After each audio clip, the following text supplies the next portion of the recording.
श्रीराम समर्थ. श्री गोंदवलेकर महाराज प्रवचने दिवस 52. कर्तेपणाचा अभिमान नसावा. विषयात राहून परमात्म्याची भक्ती होईल का? विषय सोडल्याशिवाय मी भक्ती करतो असे म्हणणे चुकीचे आहे. विषय आहेत तिथे भक्ती नाही आणि भक्ती आहे तिथे विषय नाही. भक्त म्हणजे भगवंताचे होऊन राहणे. त्याला शरण गेल्याशिवाय त्याचे होताच येत नाही. अभिमान ठेवून आपल्याला कधीच भक्त होता येत नाही. प्रथम अभिमान कसा नाहीसा होईल ते पाहावे आणि तसे वागण्याचा प्रयत्न करावा. आपण प्रपंचात मी करीन तसे होईल या भावनेने वागत असतो. परवाच एक जण आले होते. त्यांना त्यावेळी पाहून कोणीही म्हटले असते की हे थोड्याच दिवसांचे सोबती आहे. तरीही मी अमुक करीन, मी तमुक करीन असे ते म्हणतच होते. आयुष्याच्या शेवटच्या घटकेलाही केवढा तो अभिमान.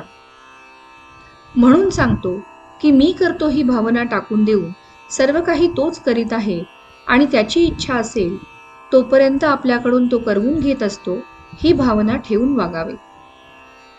त्याप्रमाणे वागू लागले म्हणजे आपोआपच विषयाची आसक्ती कमी होऊ लागते. मी करता आहे ही भावना गेल्याशिवाय परमार्थ करता येणे शक्यच नाही. कोणतेही कर्म केले म्हणजे अमुक एक फळ मिळेल म्हणून वेदात सांगितले आहे. त्यावरून वेद हे विषयासक्ती वाढवतात असे काही जण म्हणतात. पण वडील माणसे जसे औषध देताना गुळाचा खडा दाखवितात त्याप्रमाणे ते आहे. माणसाने फळाच्या आशेने तरी कर्म करायला लागावे.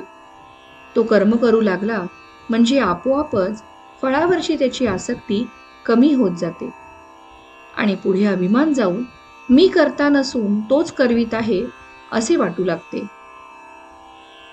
मग तो जे कर्म करील ते देवाला आपोआप अर्पण होते. संकट आले म्हणजे आपण देवाला नवस करतो. देवाने मनासारखे दिले नाही म्हणजे देवात अर्थ नाही असे म्हणतो. पण देवाला फसवणे शक्य आहे का? तो म्हणतो हा सुखात असताना माझी आठवणही काढीत नव्हता आणि आता आठवण करतो आहे. वास्तविक देवाने आपल्याला पावावे असे आपण काय केले आहे? म्हणून केव्हाही देवाला फसवू नये, कारण देव फसला न जाता आपलीच फसगत होते. आपण प्रपंचासाठी रोज इतके काबाड कष्ट करतो, परंतु दिवसातून एखादा तास तरी देवाकरिता खर्च करतो का हे आपल्याशीच आपण विचार करून पाहावे. तात्पर्य, जोपर्यंत विषयाची आस तोपर्यंत नव्हे भगवंताचे दास. श्रीराम समर्थ.